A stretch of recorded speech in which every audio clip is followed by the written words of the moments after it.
गुरुर्ब्रह्मा गुरुर्विष्णु गुरुर्देवो महेश्वरा गुरुर्साक्षात् परं ब्रह्मा तस्मै श्री गुरुवे नमः।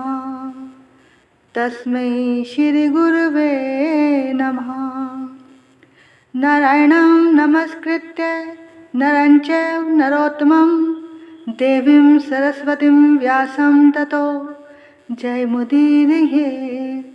वक्रतुंड महाकाय सूर्यकोटि संप्रभा निर्विघ्नं कुरु मे देव सर्वकार्येषु सर्वदा। अतुलितबलधामं हेमशैलाभदेहं धनुजवन् कृशानुं ज्ञानिनामग्रगण्यं सकलगुणनिधानं वानराणामधीशं रघुपतिप्रियभक्तं वातजातं नमामि। हरे कृष्णा कृष्ण कृष्ण हरे हरे, हरे राम राम राम हरे हरे। श्री राधा मेरी स्वामिनी, मैं राधा जी को दास।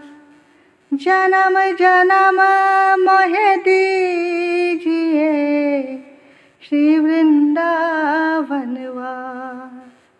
जन्म जन्म मोहे दीजिए श्री वृंदावन वास। सर्वमंगल मांगले शिवे सर्वार्थ साधिके, शरण्ये त्र्यंबके गौरी नारायणी नमोस्तुते, नारायणी नमो। आइए सभी लोग मिलकर माँ की प्रार्थना करेंगे। माँ जगदम्बे तुम हो जगत जननी मैया, ये मेरे भी कष्ट निवारो तो जानू। दुनिया की बिगड़ी बनाई है तूने, ये मेरी भी बिगड़ी सवारो तो जानू।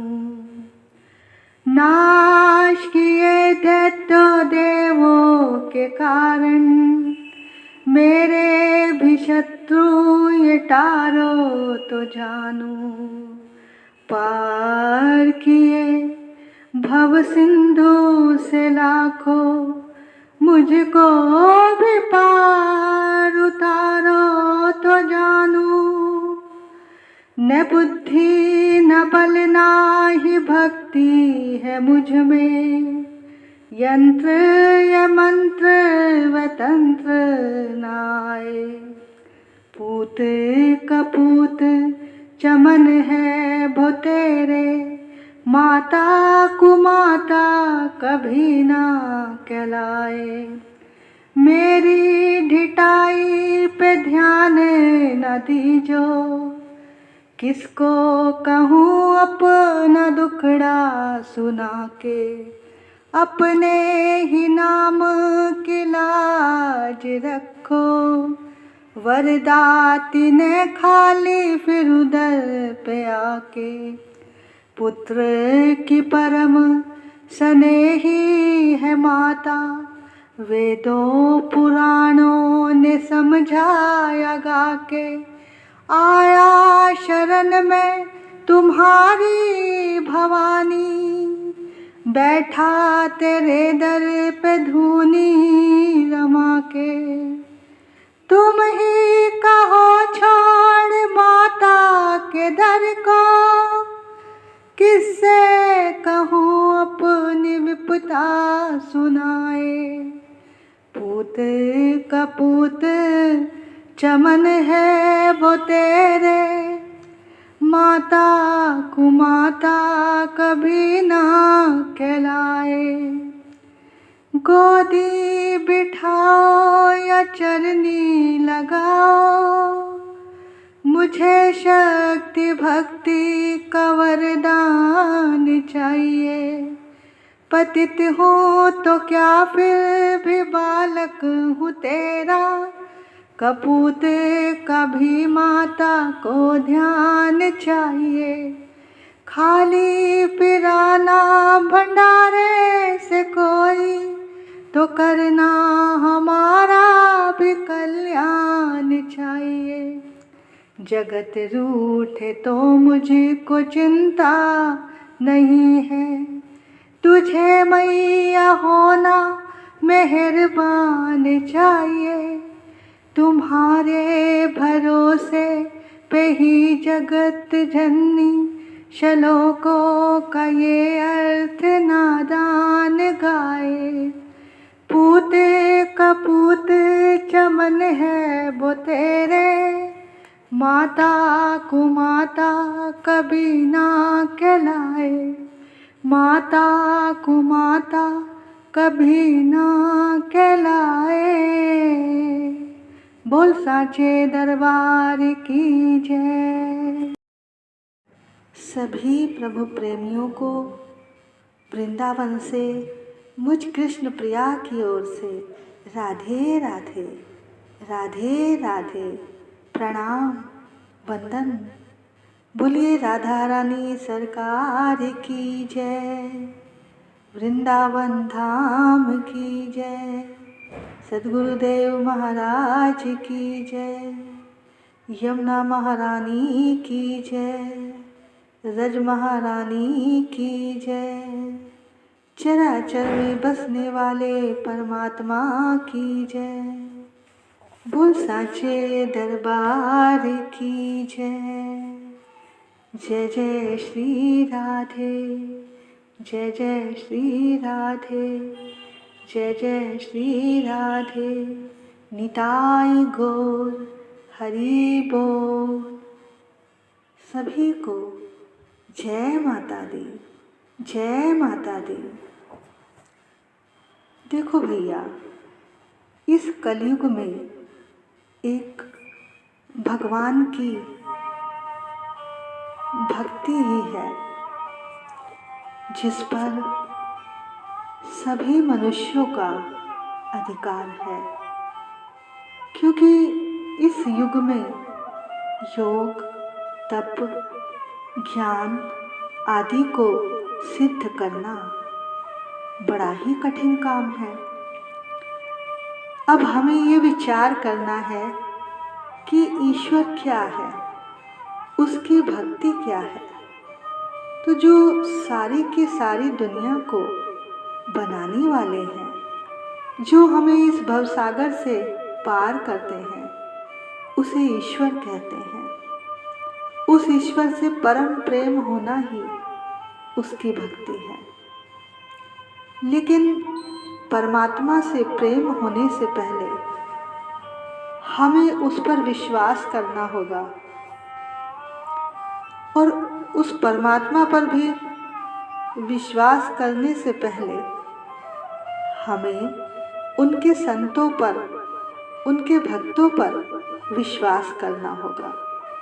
तो संत भी कई तरह के होते हैं, कोई ज्ञानी होते हैं, कोई विद्वान होते हैं। पर भैया, आपको तो प्रेम सीखना है, तो जो विषय सीखना है उसी अध्यापक के पास तो जाओगे। तो अगर प्रेम जानना है तो प्रेमी संतों के पास जाओ, क्योंकि भैया भगवान ज्ञान या शास्त्र जानने से नहीं मिलते, वो तो प्रेम से ही मिलते हैं। जितने भी भक्त हुए हैं उनको भगवान प्रेम में ही मिले हैं, क्योंकि ज्ञान हमारे अंदर अहंकार पैदा कर देता है कि हम ज्ञानी हैं, हम विद्वान हैं। और जहाँ हमें अपने कुछ होने का अभी अहंकार है, वहाँ से परमात्मा कोसों दूर है, कोसों दूर है। प्रेम के मार्ग पर पैर रखना शुरू ही तभी होता है जब तुम कुछ भी ना रहो, अगर अभी भी तुम अपने आप को ज्ञानी समझते हो, विद्वान समझते हो, तो समझो अभी उस प्यारे के मिलने में जुदाई ही जुदाई है। देखो भैया, परमात्मा दुर्लभ नहीं है, उसके लिए तड़प दुर्लभ है। परमात्मा दुर्लभ नहीं है, उसके लिए प्यार दुर्लभ है, दर्शन दुर्लभ है, तड़प दुर्लभ है। पानी दुर्लभ नहीं है, उसके लिए प्यास दुर्लभ है। भोजन दुर्लभ नहीं है, उसके लिए भूख दुर्लभ है। तो पहले उस परमात्मा की भूख तुम्हारे अंदर लगनी चाहिए, फिर उसके मिलने में देरी नहीं है। जब तक वो तड़प हमारे भीतर नहीं है, उसको पाने की, उसको चाहने की वो सच्ची लगन हमारे अंदर नहीं है भैया, तब तक वो परमात्मा, उससे मिलने में अभी समझो बहुत ही देरी लगेगी, बहुत ही दूरी हो जाएगी। तो भैया, हमारे भीतर पहले वो तड़प होनी बहुत ही जरूरी है। लगन तुमसे लगा बैठे, लगन तुमसे लगा बैठे, जो होगा देखा जाएगा, जो होगा देखा जाएगा। ये दिल तुझ पे लुटा बैठे, ये दिल तुझ पे लुटा बैठे, जो होगा देखा जाएगा, जो होगा देखा जाएगा। कभी दुनिया से डरते थे, तो छुप छुप याद करते थे, कि अब पर्दा हटा बैठे, कि अब पर्दा हटा बैठे, जो होगा देखा जाएगा। लगन तुमसे लगा बैठे, जो होगा देखा जाएगा। तेरी एक दीद की खातिर जमाना छोड़ आए हैं, तेरी एक दीद की खातिर जमाना छोड़ आए हैं। तुझे दिल में बिठा बैठे, तुझे दिल में बिठा बैठे, जो होगा देखा जाएगा। लगन तुमसे लगा बैठे, जो होगा देखा जाएगा। जिंदगी खाक हो जाए, नहीं इसका है गम मुझको। कदम आगे बढ़ा बैठे, कदम आगे बढ़ा बैठे, जो होगा देखा जाएगा, जो होगा देखा जाएगा। दीवाने बन गए तेरे, हमें दुनिया से क्या मतलब। सभी से दिल हटा बैठे, सभी से दिल हटा बैठे। जो होगा देखा जाएगा, यही जिद है मेरी, एक दिन तुझे पाकर ही छोड़ेंगे। जो खुद को कर दबा बैठे, जो खुद को कर दबा बैठे। जो होगा देखा जाएगा, तुम्हारी बेरुखी से दिल ये मेरा टूट जाएगा। दिलो जाब लुटा बैठे, दिलो जाब लुटा बैठे। जो होगा देखा जाएगा, लगन तुमसे लगा बैठे। जो होगा देखा जाएगा, ये दिल तुझ पे लुटा बैठे। जो होगा देखा जाएगा।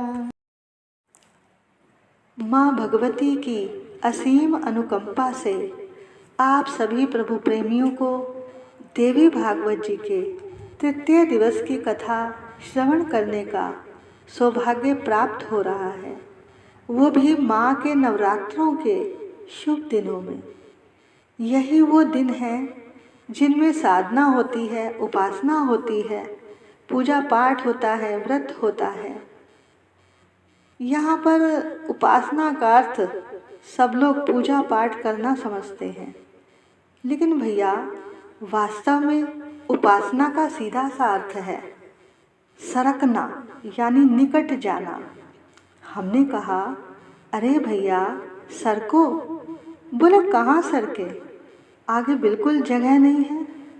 हमने कहा अरे थोड़ा सा सरको तो सही, बोले बिल्कुल जगह नहीं है। हमने कहा अरे भैया माया से गोविंद की ओर सरको।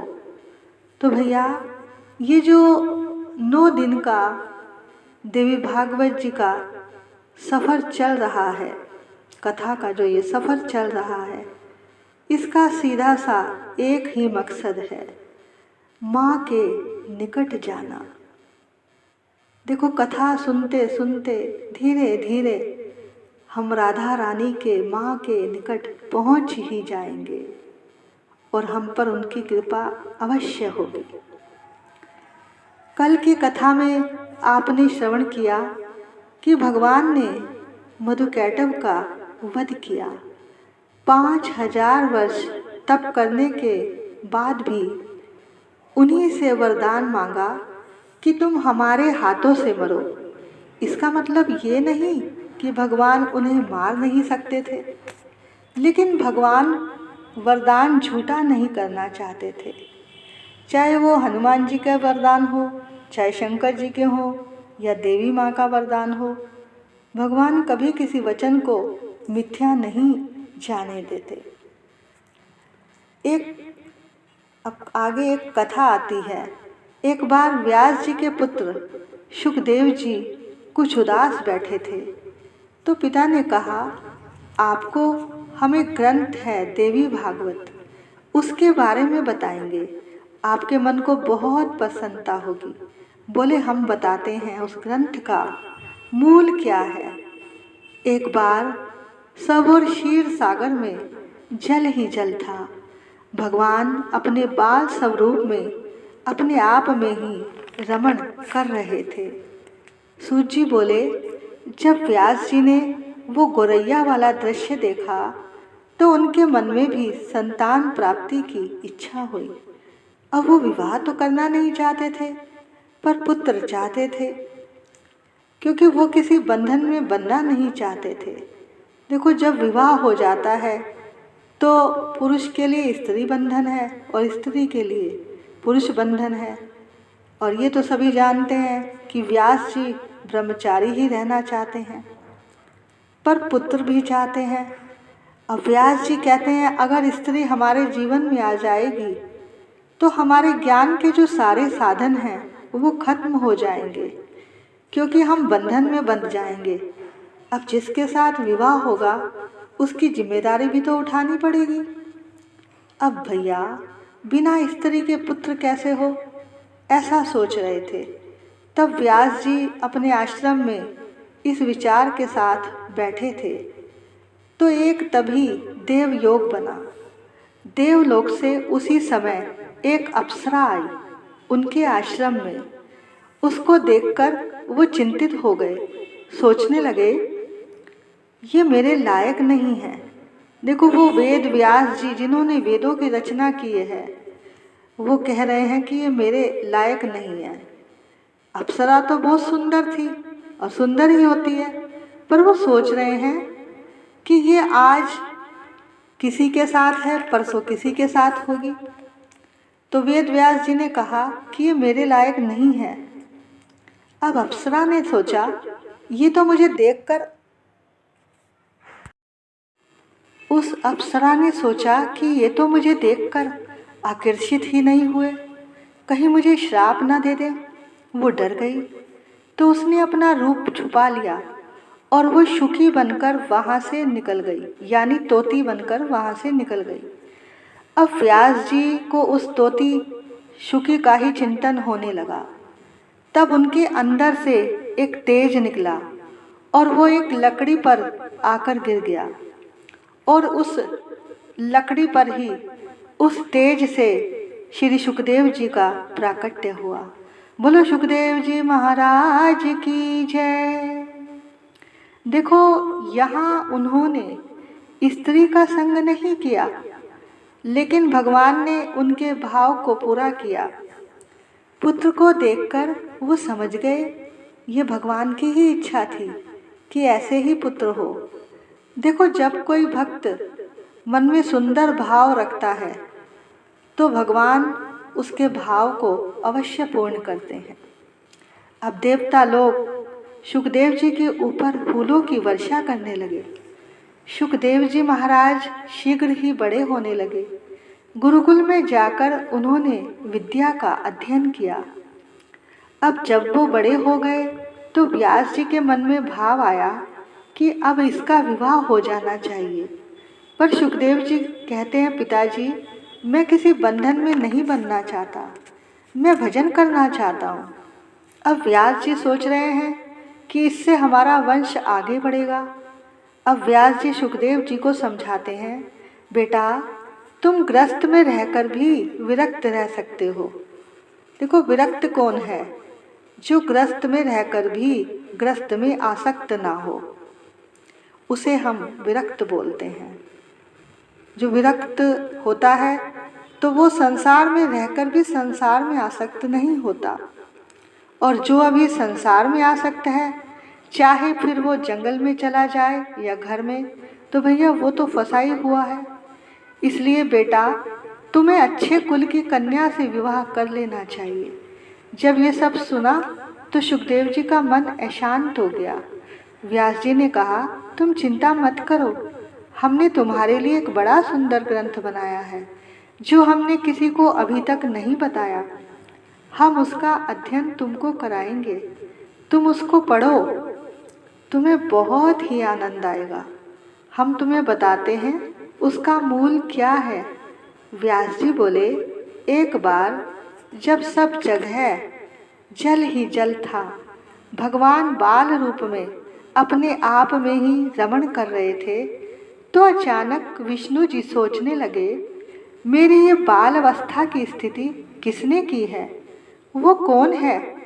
विष्णु जी के मन में जब ये चिंता की लहरें उठने लगी, इतने में भगवती योग माया ने सारी शंकाएं शांत कर देने के लिए आधे श्लोक में संपूर्ण वचन कहा, ये सारा संसार मैं ही हूँ, मेरे सिवा दूसरा कोई नहीं है, सब कुछ मैं ही हूँ। तब भगवती योग माया उनके सामने प्रकट हुई। उनकी 4 भुजाएं थी, दिव्य स्वरूप था। उनके हाथ में शंख चक्र गदा पद्म चतुर्भुजी रूप था। माँ भगवती का उनके सामने जाकर खड़ी हो गई। बोल साचे दरबार की जय। सूची कहते हैं उस समय सर्वत्र जल ही जल था।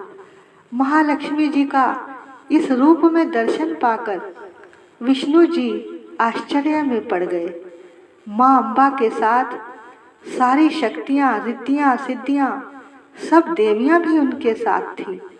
व्यास जी कहते हैं भगवान विष्णु वट के पत्ते पर सोए हुए थे।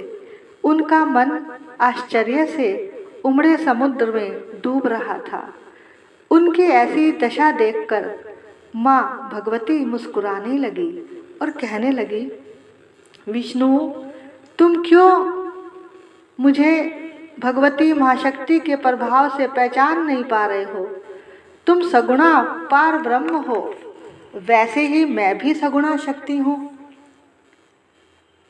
अभी तुम्हारी नाभि कमल से ब्रह्मा जी की उत्पत्ति होगी और रजोगुण से संपन्न होकर वो संपूर्ण जगत की रचना करेंगे।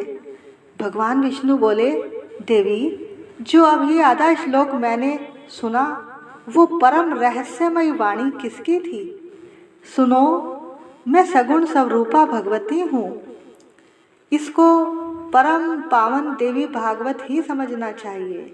विष्णु जी ने उन्हें महान मंत्र मानकर अपने हृदय में सदा के लिए धारण कर लिया। कुछ समय व्यतीत हो जाने पर उनकी नाभि से कमल प्रकट हुआ।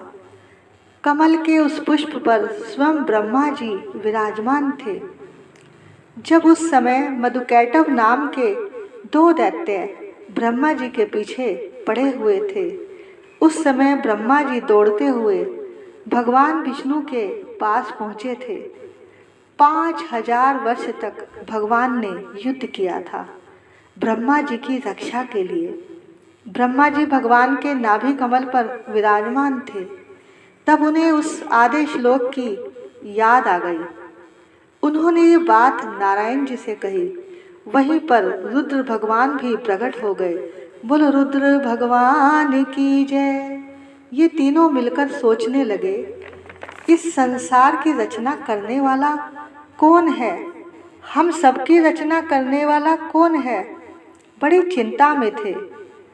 तभी वहाँ अचानक एक विमान उपस्थित हो गया। उसमें ये तीनों बैठे। उसी समय बड़ी विचित्र घटना घटी। विमान सबसे पहले स्वर्ग में पहुंचा, वहाँ मृत्यु लोक से, और वो विमान बड़ा ही विशाल था, मन से भी ज़्यादा तेज चलने वाला था। तो वहाँ स्वर्ग में देखा, यहाँ इंद्र है, लेकिन जहाँ से गए थे वहाँ केवल जल ही जल था। एक ही क्षण में स्वर्ग पहुँच गया वो विमान, जहाँ इंद्र था। देवी देवता हैं, सब सुख हैं वहाँ पर। वो सोचने लगे, ये कौन सा लोक है?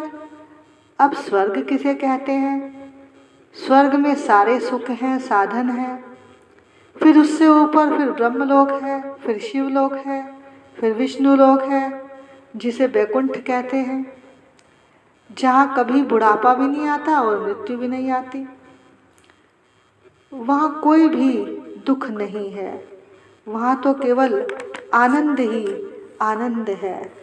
तो जब तीनों स्वर्ग में पहुँचे, वहाँ इंद्र को देखा, फिर उससे ऊपर गए तो ब्रह्मलोक आया। वहाँ एक ब्रह्मा जी बैठे हैं। वहाँ वेद साक्षात सशरीर प्रकट होकर वेद मंत्रों का उच्चारण कर रहे थे। अभी वो सोच ही रहे थे कि ये कौन से ब्रह्मा हैं और हम कौन से ब्रह्मा हैं। इतने में विमान आगे बढ़ गया। अब वो कैलाश पर्वत पर पहुँचे। वहाँ देखा साक्षात शंकर जी वहाँ नंदी के ऊपर विराजमान हैं। अब विमान वाले शंकर जी सोचे, ये कौन से शंकर जी हैं? अब इतना सोच ही रहे थे विमान आगे बढ़ा, वैकुंठ पहुंचा। जब वैकुंठ में नारायण भगवान वहाँ पर बैठे हैं, अब एक यहाँ बैठे हैं विमान में। वो सब सोच रहे हैं ये सब क्या हो रहा है, ये कौन है, हम कौन हैं, ये सोच ही रहे थे तो विमान उनसे भी ऊपर पहुंच गया। वहाँ बड़ा ही रमणीय स्थान था, अमृत जैसा समुद्र था। वहाँ एक रमणीय बगीचा था, बड़ा ही सुंदर, और वहाँ पर एक सुंदर सा पलंग बिछा हुआ था। उसके आसपास अनेकों देवियाँ थीं, हरिम मंत्र का जाप कर रही थी। विमान वहाँ रुका। ये सब कुछ समझ नहीं आ रहा था कि ये क्या मंजर है। और वहाँ सिंहासन पर देवी विराजमान थी, बाकी सभी देवियाँ नीचे बैठी हुई थी। उस देवी का अद्भुत तेज था, बड़ा विलक्षण तेज था उसका। बोलो साचे दरबार की जय। शीश उत्ते मुकट कमाल, मेरी माता दे। बावा विच चूड़ा लाल, मेरी माता दे। शीश उत्ते मुकुट कमाल, मेरी माता दे। मुखड़ा मादा भोला भाला, मुखड़ा मादा भोला भाला। झांकी है अजब विशाल, मेरी माइया दे। शीश उत्ते मुकट कमाल, मेरी माता दे। सोने सिंहासन बैठी मेरी मैया, सोने सिंहासन बैठी मेरी मैया। भैरो बजरंगी नाल, मेरी माता दे। शीश उठे मुकट कमाल, मेरी माता दे। हथ चक्कर त्रिशूल सुहावे, हथ चक्कर त्रिशूल सुहावे। हत्था ते मेहंदी लाल, मेरी माता दे। शीश उत्ते मुकट कमाल, मेरी माता दे। शीश उत्ते मुकट कमाल, मेरी माता दे। बावां च चूड़ा लाल, मेरी माता दे। शीश उत्ते मुकट कमाल, मेरी माता दे। बोल साचे दरबार की जय। मैया के मुख पर बड़ा ही सुंदर तेज था। ऐसा तेज पहले कभी ना देखा था। नारायण जी ने सोचा, वो जो आधा श्लोक मैंने सुना था, हो ना हो ये वही कल्याणी है। विमान से उतर के जब वो मिलने के लिए जाने लगे देवी के पास, तो तीनों के तीनों स्त्री हो गए। स्त्री के रूप में वहाँ प्रवेश करते हैं और तीनों उनकी स्तुति करते हैं। ब्रह्मा जी अंत में एक प्रश्न करते हैं। आप सब लोग भी सोच रहे होंगे कि इन सब में समर्थवान फिर कौन है। यही प्रश्न ब्रह्मा जी ने भी किया। ब्रह्मा जी ने कहा, हे माता, क्या जगत की एकमात्र आधार आप ही हैं? मैं ये जानना चाहता हूँ। तो स्वयं देवी ने ये बात कही, ब्रह्मा, मैं और मुझ में, ब्रह्म में और मुझ में जरा सा भी अंतर नहीं है। ये और हम एक ही हैं। ये जितने भी देवता आपको नजर आ रहे हैं, ये देवियाँ भी मेरे ही अंश से प्रकट हुई हैं। अब तुम मेरे कार्य को सिद्ध करने के लिए आगे जाओ। आगे तुम्हें अब सृष्टि की रचना करनी है। जैसे ही वो लौटे उसी समय विमान में बैठे। वो जो दृश्य था वो अदृश्य हो गया और विमान तेजी से वहाँ पहुँच गया जहाँ नारायण की नाभि में कमल है और उस पर ब्रह्मा जी विराजमान हैं। मधु कैटव वहाँ मरे पड़े हुए हैं। ये प्रश्न नारद जी ने ब्रह्मा जी से किया था और ब्रह्मा जी ने देवी जी से ऐसा सुंदर प्रश्न किया था। तो भैया ऐसा सुंदर है ये देवी महापुराण। जयकारा शेरावाली दा, बोल साचे दरबार की जय, बोलो देवी महापुराण की जय। जय जय श्री राधे, जय जय श्री राधे, जय जय श्री राधे, निताई गौर हरि बोल। भैया आगे की कथा को हम कल बताएंगे। आज की कथा को समय के अनुसार यहीं पर विश्राम देते हैं। राधे राधे, राधे राधे, सभी को जय माता दी, जय माता दी। आइए अब सभी मिलकर आरती करेंगे। सभी मिलकर माँ की आरती करेंगे। मैया तेरी आरती से अंधेरा ढले, जगदम्बे तेरी आरती से अंधेरा ढले, भक्त के अंधेरे घर में रोशनी जले। जय जय भवानी, जय जय भवानी, जय जय भवानी, जय जय भवानी। राजा की हवेलियाँ निर्धन की झोपड़ी, राजा की हवेलियाँ निर्धन की झोपड़ी, तेरी दया है तो ये धरती पे है खड़ी, धरती पे है खड़ी। माँ कौन है यहाँ जो तेरा आसरा न ले, माँ कौन है यहाँ जो तेरा आसरा न ले। भक्त के अंधेरे घर में रोशनी जले।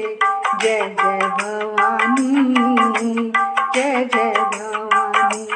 मैया तेरी आरती से अंधेरा ढले, जगदम्बे तेरी आरती से अंधेरा ढले, भक्त के अंधेरे घर में रोशनी जले। जय जय भवानी, जय जय भवानी, जय जय भवानी, जय जय भवानी। आरती उतारे तेरी सुबह शाम को, आरती उतारे तेरी सुबह शाम को, पा गए हम तुझ में मैया चारों धाम को, चारों धाम को। माँ जो तुझे पुकारे उसे पाप ना चले, माँ जो तुझे पुकारे उसे पाप ना चले। भक्त के अंधेरे घर में रोशनी जले। जय जय भवानी, जय जय भवानी। मैया तेरी आरती से अंधेरा ढले, जगदम्बे तेरी आरती से अंधेरा ढले, भक्त के अंधेरे घर में रोशनी जले। जय जय भवानी, जय जय भवानी, जय जय भवानी, जय जय भवानी। जयकारा शेरावाली दा, बोल साचे दरबार की जय।